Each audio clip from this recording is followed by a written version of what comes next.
E primeiro tem que explicar o que é dispensacionalismo para aqueles que nos assistem, né? Então, dispensacionalismo vem da junção, a palavra dispensação vem do grego oikonomá. Oiko significa casa e nomos, lei. Então, significa a maneira de se gerenciar uma casa. É como se Deus estivesse gerenciando a humanidade. Para isso, ele criou dispensações. E cada dispensação é uma maneira de Deus tratar com os homens em todo o plano divino. Em cada fase da história, Deus ele foi dispensando uma forma diferente de tratar o homem. Então, a gente vê 7 dispensações no total. A primeira é inocência, a segunda é consciência. Não dá tempo de explicar todas, porque o assunto não é esse, né? Sim. Então, a primeira é inocência, a segunda é consciência, a terceira dispensação é governo humano, a quarta é promessa, a quinta é lei, a sexta dispensação é a dispensação da igreja, é essa que nós estamos hoje. Sim. Depois da dispensação da igreja, teremos um intervalo de tempo, que a gente sabe que vai durar 7 anos, chamado tribulação. E depois da tribulação teremos então a 7ª e última dispensação, que é a dispensação do milênio. O dispensacionalismo, ele repousa sobre a ideia de que Deus tem um plano para os judeus. A principal base da doutrina dispensacionalista, ela crê que Deus tem um plano para a nação de Israel e que não é o mesmo plano para com a igreja. Nós entendemos perfeitamente que Deus trata na Bíblia com 3 povos de forma distinta: judeus, gentios e igreja. Essa chave quem nos dá é o apóstolo Paulo, e eu não pretendo de maneira nenhuma discutir com ele. Ele disse em 1 Coríntios 10, 32, não vos torneis causa de tropeço, nem a judeus, nem a gentios, e nem a igreja de Deus. Ele também vai repetir essa mesma chave em 1 Coríntios capítulo 1, a partir do versículo 22 até o 24, ele diz: enquanto os judeus pedem um sinal e os gregos buscam sabedoria, nós, que é a igreja, pregamos a Cristo crucificado, que é escândalo para os judeus e loucura para os gregos. Observe então que ele faz a mesma separação. Então existe um plano para ser desenrolado com a igreja, existe um plano que é para ser desenrolado com os gentios e com os judeus. Perfeito. Os planos, eles são separados. Se eu tiro o plano de Deus para com os judeus e digo que os judeus, a igreja hoje, cumpre o papel profético de Israel no mundo, eu estou calando centenas de profecias. Eu não pretendo calar aqueles homens de maneira nenhuma, que escreveram as passagens do Antigo Testamento, mostrando claramente que Deus tem um plano para com os judeus separadamente. O próprio Paulo, para não dizer que é só coisa do Antigo Testamento, ele fala que Deus tem um plano para os judeus, em Romanos capítulo 11, quando ele diz que os ramos naturais que foram cortados, que são os judeus porque não creram, Sim. serão enxertados novamente na oliveira verdadeira, Sim. porque Deus tem o poder para enxertar. E ele termina dizendo assim, de Sião virá o libertador, e ele apartará de Jacó, ou seja, Israel, as impiedades, e todo Israel será salvo. Observe que não tem como eu tirar a parcela de Israel do plano divino. Por isso a igreja sai, para que Deus possa tratar com os judeus. A igreja nunca coexistiu com os judeus no mesmo plano profético. Enquanto existia o plano para Israel, o reino foi oferecido a eles, a igreja não existia. Quando eles disseram não, nós não queremos saber de você, Jesus. Ele veio para os seus. Mas os seus não receberam. Pronto, então o plano para eles foi adiado, mas não terminado. Então, automaticamente, a igreja entrou no plano profético. Mas, após o arrebatamento, a igreja sai e Deus volta, então, a tratar com os judeus. Isso pode ser visto no livro do Apocalipse.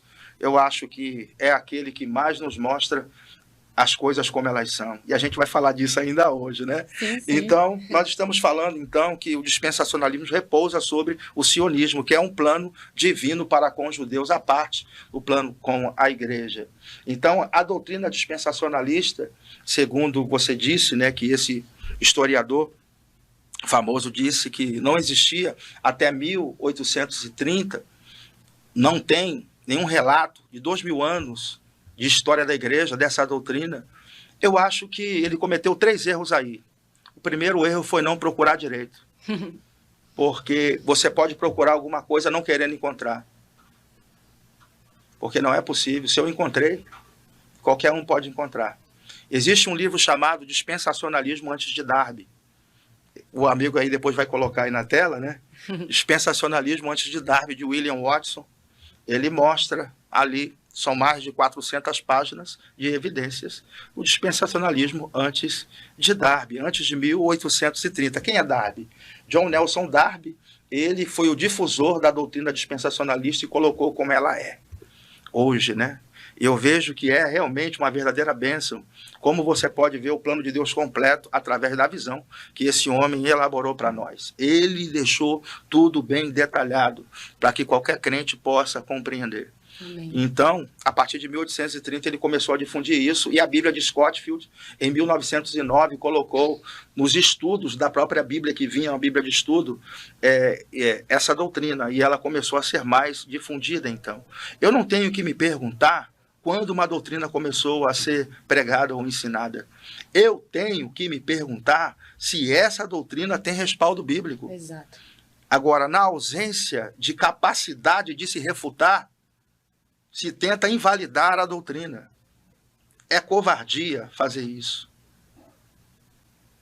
É uma covardia muito grande. Você não deve, por exemplo, a profecia. Foi fulano de tal que disse tal profecia. Você não deve julgar quem disse, e sim o que foi dito. A Bíblia manda julgar as profecias, não manda julgar quem disse. Exato. Até porque Deus pode usar qualquer um.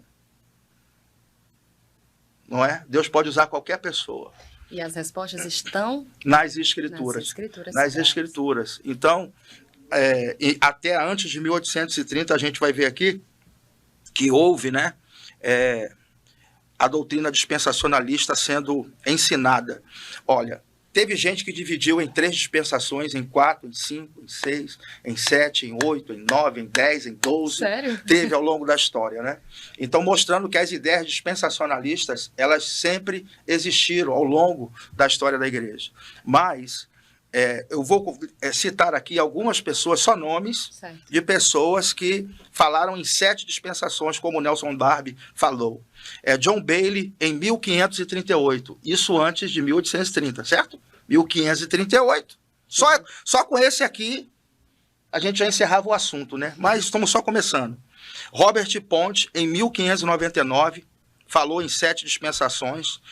Thomas Bigtman, em 1615, William Gould, em 1655, Pierre Jurot, em 1687, Pierre Poiret, em 1687, Sayer Rudd, em 1734, Isaac Watts, em 1742, também falou na doutrina dispensacionalista dividida em 7 dispensações. Só isso aqui já estava ótimo, mas agora eu quero falar sobre um ponto fundamental, que é o arrebatamento antes da tribulação. Eu vi o tal vídeo e foi dito ali também que não se encontra apoio nas Escrituras para um arrebatamento pré-tribulacional. E também que não foi vista a ideia pré-tribulacional antes de 1830, em 2000 anos de história da igreja. Bom, Éfrem o Sírio, em 306, que viveu de 306 a 373, lá no início, no século IV, ele ensinou claramente que os crentes serão arrebatados ao céu antes da tribulação. Ele era de Nísibis, na borda oriental do Império Romano, cerca de 100 quilômetros a noroeste de Nínive. Éfrem foi um bem conhecido e prolífero escritor sírio e testemunha o início do cristianismo. Em seu sermão sobre os últimos tempos, o anticristo e o fim do mundo, ele cita o seguinte, abre aspas, porque todos os santos e os eleitos de Deus são reunidos antes da tribulação que está para vir e são levados ao Senhor para que não vejam a confusão que está a oprimir o mundo por causa dos nossos pecados. Uau. Isso aí no século IV. No século XVIII, em 1744, Morgan Edwards, ele publicou o seguinte, eu digo um pouco mais, porque os santos mortos serão ressuscitados e os santos vivos serão mudados na ocasião a encontrar o Senhor nos ares. 1 Tessalonicenses 4,17. Mas será, olha o que ele diz, mas será que ele, Cristo, e eles, os salvos arrebatados, permanecerão no ar durante todo esse tempo? Ele responde, não, eles vão ascender ao paraíso, ou para alguma das muitas mansões na casa do Pai. Uau! Tremendo, né? Tremendo. Joseph Made, de 1586 até 1639, antes de Darby, ele escreveu o seguinte, depois disto, é a nossa reunião com Cristo em sua vinda. Isto é, os santos sendo transladados para o ar, de modo que podem ser preservados durante a conflagração da terra e as suas obras, se referindo à tribulação. Aí ele diz, 2 de Pedro 3,10, que como Noé e sua família foram preservados no dia do dilúvio, ao serem erguidos acima das águas da arca, assim como os santos da conflagração ou tribulação devem ser levantados nas nuvens até a sua arca, Cristo, a serem preservados ali do dilúvio de fogo, no qual os ímpios serão consumidos. Muito interessante, né? Sim, sim. Joseph Hall, de 1574 até 1656, ele diz, ele vai usar Elias como uma figura para o arrebatamento. Ele vai dizer, escreveu o seguinte, nem todos vamos dormir, mas vamos ser transformados. Elias foi mudado, nada nos impedirá de aparecer com ele. Uma comparação com o arrebatamento de Elias que ele está fazendo aqui. Uhum. Quando a carruagem ardente vier e vos varrer deste vale de mortandade. Interessante, né? Uhum. Robert Matton, em 1607, que viveu de 1607 a 1653, em seu escrito A Redenção de Israel e o Reino do Nosso Salvador na Terra.